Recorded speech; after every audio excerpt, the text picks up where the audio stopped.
Meu amigo, eu sei que é um pouco clichê, é chover no molhado dizer que o sistema é bruto. Você já sabe disso. E é bruto demais, infelizmente. Mas a gente precisa fazer algumas reflexões aqui sobre tudo que está acontecendo atualmente. Então, se você gosta do nosso trabalho, já chega dando like, curtindo, compartilhando. Olha eu aqui mendigando de novo. Obrigado por estar mais uma vez aqui conosco acompanhando os conteúdos. Vamos lá. Lembra de que antes das eleições a história é uma, depois, quando o sistema pesa, o jogo muda e que o dinheiro fala alto demais? Pois é. Tô te falando isso porque eu quero que você lembre dessa matéria aqui, ó. Jovem Pan diz que não vai se vender a Lula e revela faturamento com Bolsonaro. O canal reage de maneira enérgica contra as manchetes de que mudou a linha editorial à direita após derrota do atual presidente na eleição. Vou fazer uma pergunta para você. Você acha que a Jovem Pan mudou a linha editorial ou se mantém a mesma de antes da eleição? O que é o seu ponto de vista? Por quê? O primeiro vídeo de hoje a gente falou sobre o Pavanato, que foi demitido da Jovem Pan. O Thiago Pavanato, você deve lembrar dele. Thiago Pavanato é demitido da Jovem Pan.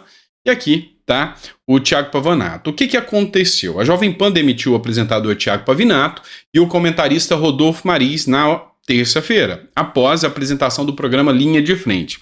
Pavinato ignorou as orientações da direção da emissora e se recusou a pedir desculpas ao desembargador, não vou citar o nome dele aqui, do Tribunal de Justiça, que chamou de vagabundo e tarado, fecha aspas, o que o Pavinato falou, devido a uma decisão judicial. Maris, que chorou ao comentar o caso ao vivo, também foi desligado. O que aconteceu? É o caso aqui de uma pessoa que era condenada por abuso, isso aqui é a versão do Pavinato, de abuso, e aí o juiz absolveu a pessoa e falou que a criança, ou seja, a pessoa de 13 anos, já estava no mundo, já estava solta no mundo e que era uma prostituta e liberou. E o Pavinato falou, não vou pedir desculpa, quando se trata de crime de pedofilia, quando se trata de criança, isso me atinge, eu prefiro perder tudo. E aí ele foi desligado.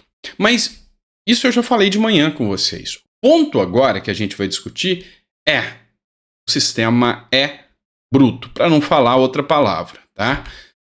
Diretores da Jovem Pan vão até Brasília tentar aproximação com o governo Lula. Essa fonte é da Terra Brasil Notícias.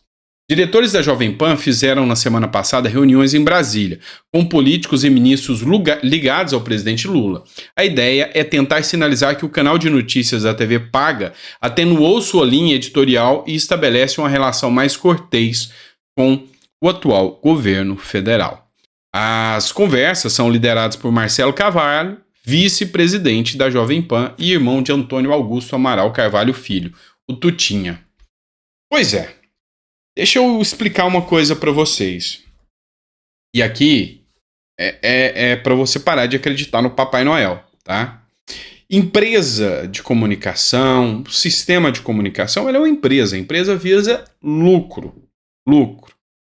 E aí, por mais que ela tenha uma linha, tenha uma fonte de pensamento, às vezes ela entende que se ela ir contra as figuras externas, isso aqui eu falo com propriedade que esse segmento empresarial eu entendo muito.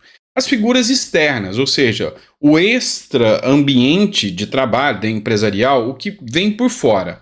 Então, quando você vai bater de frente com uma nova tendência. Então, por exemplo, a tendência hoje é fazer o jornalismo em formato podcast. Não, eu sou tradicional, não vou seguir tendência. Ah, não, mas todo mundo quer nesse novo formato. E você não segue, você cai. Ah, você vai bater de frente contra os seus financiadores, ou seja, os patrocinadores. Você vai cair. E aí, quando você tem um sistema, que é um governo, e esse governo é forte e tem poder para te massacrar dentro da sua empresa, você prefere perder a voz por completo e deixar a empresa acabar, você acaba tendo que pegar leve. Então entenda, esse é o novo regime. Então não dá para você culpar a Jovem Pan e falar, não, a Jovem Pan se vendeu, fez isso com base numa matéria dessa. A Jovem Pan não é louca, meu amigo, de bater de frente o sistema. Se nem o ex-presidente, que era o Bolsonaro, tentou bater contra o sistema, tá aí inelegível e todo mundo já tá falando em cadeia do cara. E você vê o tempo todo jornalistas sendo presos, você vê o caso aí de jornalistas sendo incluídos na Interpol. Meu amigo, você vai bater de frente ao sistema? Não. Isso aqui é um exemplo de quanto o sistema ainda continua sendo foda, tá? Eu falei, tá? Eu me entrego, falei. O sistema é foda, meu irmão. Por quê? Polícia Federal vai cruzar dados para identificar os doadores de 17 milhões para Bolsonaro. Investigadores da Polícia Federal querem saber se houve fraudes e suspeitam de lavagem de dinheiro. Defesa do ex-presidente nega. Eu trouxe uma matéria para vocês onde o PT exige um dízimo, 10%, daqueles que são filiados ao PT que conseguem um cargo. E isso aí não é por debaixo dos panos, não é escondido. É o próprio PT cobra, tá? No estatuto do PT. É legal isso? Tá. Falei para você que tem não só o PT, mas eventos de partidos onde esses partidos cobram ingressos de 5, 10, 15 mil reais. Quem é que paga para ir num evento de partido? Será que alguém não dá o dinheiro para a pessoa lavar o dinheiro? Tem a investigação da Polícia Federal? Vamos lá. Lula recebeu doações durante o período que ele estava lá em Curitiba? Recebeu doações também. Vai ter investigação, cruzamento de dados com quem fez essas doações? Porque o que acontece? Bolsonaro recebeu 17 milhões em Pix. E você que está me assistindo pode ter sido um dos doadores. Seus dados estarão identificados na Polícia Federal a partir de então. Então o sistema é esse, meu amigo. É assim que funciona. E aí o ministro da Justiça, Flávio Dino, diz que a conduta da Polícia Federal vai ser imparcial, a conduta da Polícia Federal vai ser técnica e não vai perseguir Bolsonaro. Certo? E aí? Agora a gente vai para uma outra pauta aqui também que está sendo muito discutida. Eu tô preparando o conteúdo para falar sobre o arcabouço fiscal. Devido às questões pessoais aqui, eu não vou conseguir falar rápido sobre isso e é o que eu queria falar, mas eu demando um pouco de mais estudo, mas agora eu não vou conseguir, não deu para ver o texto aprovado. Mas nós vamos falar de algumas pautas importantes aí ainda, como por exemplo, as falas antes e depois do Lula em relação a uma campanha. Você acha que o Lula de antes é o Lula de depois? O Lula paz e amor de antes é o Lula paz e amor de agora? O que você acha sobre isso? Porque olha só, Lula tem reuniões secretas, fonte dessa matéria é Terra, com Lira e descumpre promessas por transparência de jornal. O presidente afirmou que não existe conversa sigilosa em sua vida política e que considera grave negociações escondidas com políticos. Só que descobriu-se que Lula já teve um monte de reunião secreta com Arthur Lira que os petistas não gostam.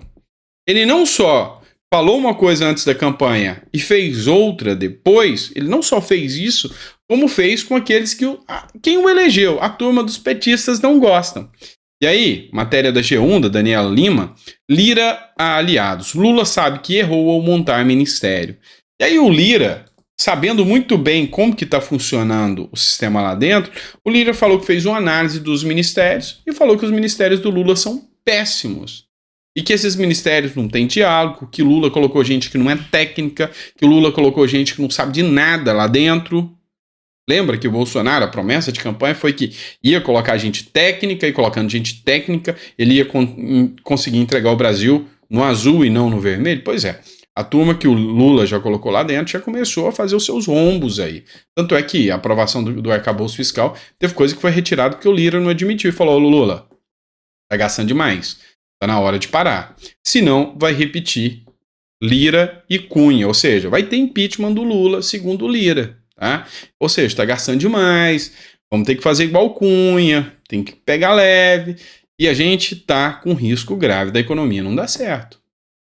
Tá? Vamos lá. Câmara aprova arcabouço fiscal e deixa de fora a regra defendida pelo governo. Nós vamos defender isso aqui depois, discutir com mais afinco, mas por hora. Artigo retirado, na prática, abriria 40 bilhões para gastos a mais do governo no ano que vem. A Câmara manteve o Fundeb e o Fundo Constitucional do Distrito Federal fora das regras do arcabouço. E só para você ter uma noção, a a economia brasileira vai fechar com um rombo de mais de 150 bilhões de reais. A economia está indo ladeira abaixo. A coisa está grave. E aí, as pequenas pautas de respiro, como por exemplo essa aqui, melhor alguma coisa, mesmo que ruim, do que nada. Matéria da Infotrade aqui, ó.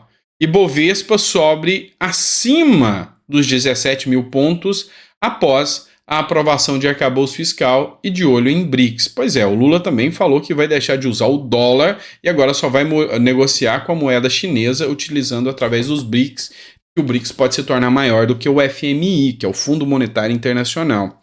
Se isso vai ser, eu não sei. E teve um discurso do Lula também que eu achei o ó do Borogodó, onde ele insinua que o FMI é tão mal, que o FMI é uma espécie de um banco, é um fundo monetário, que ele é tão mal que ele emprestou dinheiro para a Argentina e teve a pachorra de querer receber de volta. É como nós que somos considerados maus pelo governo, porque o governo emprestou dinheiro para Cuba, para Venezuela, e nós queremos o nosso dinheiro de volta. A gente é muito mal mesmo. Querer o dinheiro de volta num empréstimo? É lógico que a gente é muito mal. Pois é, a gente tem que entender que matéria econômica é uma coisa, matéria ideológica é outra, pauta conservadora é outra, e se a gente não souber distinguir isso aí, a coisa só vai pro buraco. E o governo Lula não sabe. O governo Lula trabalha com pautas ideológicas junto com as pautas econômicas, e isso não é nada bom, isso é péssimo. Igual muita gente, mas o Brasil não deveria negociar com a Venezuela. Poderia, se a Venezuela pagasse o que deve, se a negociação fosse favorável a ambos os países e o viés da negociação não tivesse nada a ver ideológico, não fosse para financiar alguém que está em situação difícil, econômica, pensando exclusivamente na pauta econômica. Aí sim, fora disso, a coisa está errada, tá certo? É isso, meu amigo, espero que você tenha gostado e a gente volta com mais um editorial para você. Daqui a pouquinho a gente volta, tá? Grande abraço e até a próxima.